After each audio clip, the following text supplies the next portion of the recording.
നമസ്കാരം മലയാളി വാർത്തയിലേക്ക് സ്വാഗതം. നേപ്പാളിൽ ഒരു പ്രത്യേക തരം ആഭ്യന്തര കലാപം അവിടെ പൊട്ടിപ്പുറപ്പെട്ടിരിക്കുകയാണ്. യുവാക്കളാണ് അവിടെ രംഗത്തിറങ്ങിയിരിക്കുന്നത്.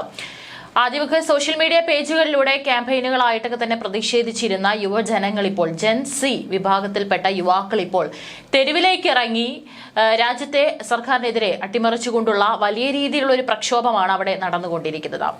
നേപ്പാളിലെ യുവാക്കളുടെ നേതൃത്വത്തിൽ ദിവസങ്ങളായി നടന്ന ജെൻസി പ്രതിഷേധങ്ങളിൽ 51 പേർ കൊല്ലപ്പെടുകയും നൂറുകണക്കിന് പേർക്ക് പരിക്കേൽക്കുകയും ചെയ്തതിനെ തുടർന്ന് ഇന്ന് നേപ്പാളിൽ വളരെ അസ്വസ്ഥമായ ശാന്തതയാണ് നിലനിന്നുകൊണ്ടിരിക്കുന്നത്. ഗാസിയാബാദിൽ നിന്നുള്ള ഒരു ഇന്ത്യൻ സ്ത്രീയും 3 പോലീസ് ഉദ്യോഗസ്ഥരും മരിച്ചവരിൽ ഉൾപ്പെടുന്നുവെന്ന് പോലീസ് പറഞ്ഞു. KP ശർമ്മ ഒലി സർക്കാരിന്റെ പതനത്തെ തുടർന്ന് നേപ്പാളിൽ രാഷ്ട്രീയ ശൂന്യത നിലനിൽക്കുന്ന സാഹചര്യത്തിൽ നേപ്പാളിന്റെ മുൻ ചീഫ് ജസ്റ്റിസ് സുശീല കാർക്കെ ഇടക്കാല പ്രധാനമന്ത്രിയായി നിയമിക്കാൻ സാധ്യതയുണ്ടെന്ന് വൃത്തങ്ങൾ അറിയിച്ചു. പ്രതിഷേധ പ്രസ്ഥാനത്തിന്റെ യഥാർത്ഥ നേതാക്കൾക്കുള്ളിലെ വിഭാഗീയത കാരണം അവരുടെ നിയമനം തടഞ്ഞുവെച്ചിരിക്കുകയാണ്. രണ്ടാമത്തെ സംഘം നേപ്പാൾ വൈദ്യുതി അതോറിറ്റി മുൻ മേധാവി കുൽമാൻ ഗിസിംഗിന്റെ പേര് ഉന്നത സ്ഥാനത്തേക്ക് നിർദ്ദേശിച്ചു. സോഷ്യൽ മീഡിയ നിരോധനത്തിനെതിരെ ആരംഭിച്ച പ്രതിഷേധങ്ങൾ താമസിയാതെ അഴിമതി വിരുദ്ധ പ്രതിഷേധമായി വളർന്നു. ഇത് ഒടുവിൽ ഒലിയുടെ രാജിയിലേക്ക് നയിച്ചു. രോഷത്തിന്റെ തോത് അത്ര അധികമായിരുന്നതിനാൽ മിക്കവാറും എല്ലാ മന്ത്രിമാരുടെയും വീടുകൾ കൊള്ളയടിക്കുകയും തീയിടുകയും ചെയ്തു. മാത്രമല്ല പാർലമെന്റ് പോലും കത്തിച്ചു. നേപ്പാളിൽ അഴിമതിക്കും തൊഴിലില്ലായ്മയ്ക്കുമെതിരെ പോരാടാൻ ജെൻസി പ്രക്ഷോഭകരെ പ്രകോപിപ്പിച്ചു. പ്രധാന കാരണം നേതാക്കന്മാരുടെ മക്കളുടെ അതായത് നെപ്പോ കിഡ്സിന്റെ ആഡംബര ജീവിത ശൈലിയാണ്. സാധാരണ യുവാക്കളുടെ ദാരിദ്ര്യവും നെപ്പോ കുട്ടികളുടെ ആഡംബര ജീവിതവും കാണിക്കുന്ന നെപ്പോ കിഡ്സ് സോഷ്യൽ മീഡിയയിൽ ട്രെൻഡിംഗ് ആണ്. നേപ്പാൾ തെരുവുകളിൽ പ്രതിഷേധങ്ങളും അക്രമങ്ങളും അലയടിക്കുകയാണ്. സർക്കാരിന്റെ അഴിമതിക്കെതിരെ യുവാക്കളുടെ രോഷം പൊട്ടിയൊഴുകുകയാണ്. രാജ്യവ്യാപക പ്രക്ഷോഭത്തിന് ശേഷം നേപ്പാൾ പ്രധാനമന്ത്രി KP ശർമ്മ ഒലി രാജിവെച്ചു. രാഷ്ട്രീയ നേതാക്കളും മക്കളുമെല്ലാം സുരക്ഷിത സ്ഥാനങ്ങൾ തേടുന്നു. യുവാക്കൾ സർക്കാർ തുടർന്നു പോന്ന അഴിമതിയും നേപ്പാളിലെ രാഷ്ട്രീയ നേതാക്കളുടെ മക്കളുടെ ആർഭാടവും ആഡംബരം നിറഞ്ഞ ജീവിതവും ഒരു പ്രധാന വിഷയമാക്കിയിരിക്കുകയാണ് ഇപ്പോൾ. നേപ്പാളിലെ സോഷ്യൽ മീഡിയയിൽ നെപ്പോ കിഡ്സ്, പൊളിറ്റീഷ്യൻസ്, നെപ്പോ ബേബി തുടങ്ങിയ കീവേഡുകൾ ട്രെൻഡായി മാറിയിരിക്കുകയാണ്. ഇതിൽ നേപ്പാളിലെ സാധാരണ യുവാക്കൾ വർദ്ധിച്ചു വരുന്ന തൊഴിലില്ലായ്മയും കടുത്ത ദാരിദ്ര്യവും നേരിടുന്നതായി കാണാവുന്നതാണ്. അതേസമയം നെപ്പോ കിഡ്സിൽ പ്രമുഖരായ രാഷ്ട്രീയ നേതാക്കളുടെ മക്കൾ ആഡംബര കാറുകളിലും ലക്ഷക്കണക്കിന് വിലയുള്ള ഡിസൈനർ ഹാൻഡ് ബാഗുകൾ ഉപയോഗിക്കുന്നതും അന്താരാഷ്ട്ര യാത്രകൾ പോകുന്നതായും കാണിക്കുകയാണ്. നേപ്പാളിലെ ജെൻസി ലക്ഷ്യമിടുന്ന അത്തരം നിരവധി നെപ്പോ കിഡ്സുകളുണ്ട്. ഉദാഹരണത്തിന് നേപ്പാളിന്റെ മുൻ ആരോഗ്യമന്ത്രി ബിനോദ് ഗാദിവാഡയുടെ മകൾ ശൃംഖല ഗാദിവാഡ തന്റെ വിദേശയാത്രകളുടെയും ആഡംബര ജീവിതശൈലിയുടെയും ചിത്രങ്ങൾ സോഷ്യൽ മീഡിയയിൽ പോസ്റ്റ് ചെയ്യുന്നത് തുടരുന്നു. 29-കാരിയായ ശൃംഖല ഗാദിവാഡ മിസ് നേപ്പാൾ ആയിരുന്നു. അതേസമയം നേപ്പാളിന്റെ മുൻ പ്രധാനമന്ത്രി ഷേർ ബഹാദൂർ ദൂംബയുടെ മരുമകൾ ശിവന ശ്രേഷ്ഠയും തന്റെ കോടിക്കണക്കിന് വിലമതിക്കുന്ന ആഡംബര ബംഗ്ലാവിന്റെയും വിലയേറിയ ഫാഷന്റെയും പേരിൽ പലപ്പോഴും വാർത്തകളിൽ ഇടം നേടാറുണ്ട്. അവരുടെ പല വീഡിയോകളും സമൂഹ മാധ്യമങ്ങളിൽ വൈറലായിരുന്നു. ശിവന ശ്രേഷ്ഠ നേപ്പാളിൽ അറിയപ്പെടുന്ന ഗായികയാണ്. ശിവനയുടെ ഭർത്താവ് ജയ്വീർ സിംഗ് ദ്വീപയ്ക്കും കോടികളുടെ ആസ്തിയുണ്ട്. കമ്മ്യൂണിസ്റ്റ് പാർട്ടി നേതാവ് മുൻ പ്രധാനമന്ത്രിയുമായ പുഷ്പ കമൽ ദഹൽ പ്രചണ്ഡയുടെ ചെറുമകൾ സ്മിത ദഹലിനും സോഷ്യൽ മീഡിയയിൽ ധാരാളം ഫോളോവേഴ്സ് ഉണ്ട്.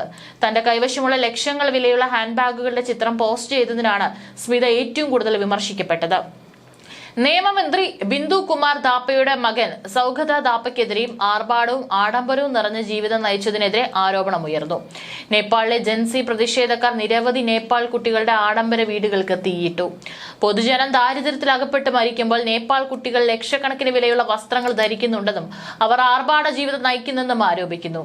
ഏഷ്യയിലെ ഏറ്റവും അഴിമതി നിറഞ്ഞ രാജ്യങ്ങളിൽ നേപ്പാൾ സ്ഥിരമായി സ്ഥാനം പിടിച്ചിരുന്നു എന്ന് വ്യക്തമാക്കുന്നതാണ് നേപ്പാളിലെ രാഷ്ട്രീയ രംഗത്തുള്ളവരുടെ മക്കളുടെ ആർഭാട ജീവിത രീതി. നേപ്പാളിൽ ആഭ്യന്തര കലാപത്തെ തുടർന്ന് രാജിവെച്ച KP ശർമ്മ ഒലിയുടെ പിൻഗാമിയെ കണ്ടെത്താനുള്ള ചർച്ചകൾ അനിശ്ചിതത്വത്തിലാണ്. പ്രധാനമന്ത്രി സ്ഥാനത്തേക്ക് നിർദ്ദേശിക്കപ്പെട്ട സുപ്രീം കോടതി മുൻ ചീഫ് ജസ്റ്റിസ് സുശീല കാർക്കെയെ ഒരു വിഭാഗം പ്രക്ഷോഭകർക്ക് താൽപര്യമില്ലാത്തതാണ് കാരണം.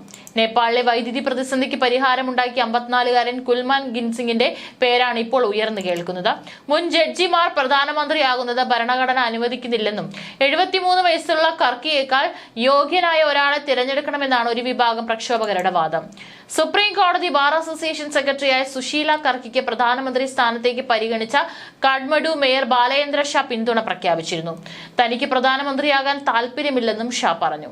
നേപ്പാൾ വൈദ്യുതി അതോറിറ്റിയുടെ മുൻ ചെയർമാനായ കുൽമാൻ രാജ്യത്തെ വൈദ്യുതി പ്രതിസന്ധി പരിഹരിച്ച എഞ്ചിനീയർ എന്ന നിലയിൽ പ്രശസ്തനാണ്. രാഷ്ട്രീയ പശ്ചാത്തലമില്ലാത്ത കുൽമാൻ നേപ്പാളിനെ നയിച്ചാൽ അഴിമതി അടക്കം പ്രശ്നങ്ങൾ പരിഹരിക്കപ്പെടുമെന്ന് ഒരു വിഭാഗം പ്രക്ഷോഭകർ വാദിക്കുന്നു. നേപ്പാളിലെ രമേചാപ്പ് ജില്ലയിലെ ബേദാൻ ഗ്രാമത്തിൽ പാവപ്പെട്ട കുടുംബത്തിൽ ജനിച്ചയാളാണ് കുൽമാൻ. ജംഷഡ്പൂരിലെ റീജിയണൽ ഇൻസ്റ്റിറ്റ്യൂട്ട് ഓഫ് ടെക്നോളജിയിൽ നിന്ന് ഇലക്ട്രിക്കൽ എഞ്ചിനീയറിംഗിൽ ബിടെക്കും കാഠ്മണ്ഡു പുൽചൌക്ക് എഞ്ചിനീയറിംഗ് കോളേജിൽ നിന്ന് പവർ സിസ്റ്റത്തിൽ എംടെക്കും നേപ്പാളിലെ പൊഖാറ സർവകലാശാലയിൽ നിന്ന് MBAയും നേടിയ അദ്ദേഹം 1994 NEL ചേരുന്നത്. 2016 MD ആയി നിയമിതനായ ശേഷം നേപ്പാളിലെ വൈദ്യുതി പ്രതിസന്ധിക്ക് പരിഹാരം കണ്ടു. ഇടക്കാല സർക്കാരിന്റെ പേരിൽ പരസ്പരം ഏറ്റുമുട്ടി യുവജന പ്രക്ഷോഭകർ തെരുവിലിറങ്ങിയാണ്. ഇന്നലെ കാഠ്മണ്ഡുവിലെ സൈനിക ആസ്ഥാനത്ത് നിന്ന് പുറത്താണ് യുവജന പ്രക്ഷോഭകർ തമ്മിൽ തല്ലിയത്. സുപ്രീം കോടതി മുൻ ചീഫ് ജസ്റ്റിസ് സുശീല കാർക്കെയും കാഠ്മണ്ഡു മേയർ ബാലിൻ ഷായും അനുകൂലിക്കുന്നവർ തമ്മിലാണ് ഏറ്റുമുട്ടിയത്. സൈന്യം ഏറെ പണിപ്പെട്ടാണ് സ്ഥിതിഗതികൾ നിയന്ത്രണ വിധേയമാക്കിയത്. സമൂഹ മാധ്യമ വിലക്കിനെതിരെയും അഴിമതിക്കെതിരെയും തിങ്കളാഴ്ച യുവജനങ്ങൾ നടത്തിയ പ്രക്ഷോഭം കലാപമായി ആളിക്കത്തിയതോടെ സർക്കാർ നിലം പതിക്കുകയായിരുന്നു. കൊല്ലപ്പെട്ടവരുടെ എണ്ണം 34ആയി. 1300-ലേറെ പേർക്ക് പരിക്കേറ്റു. നിലവിൽ സൈന്യത്തിന്റെ സുരക്ഷാ നിയന്ത്രണത്തിലാണ് രാജ്യം.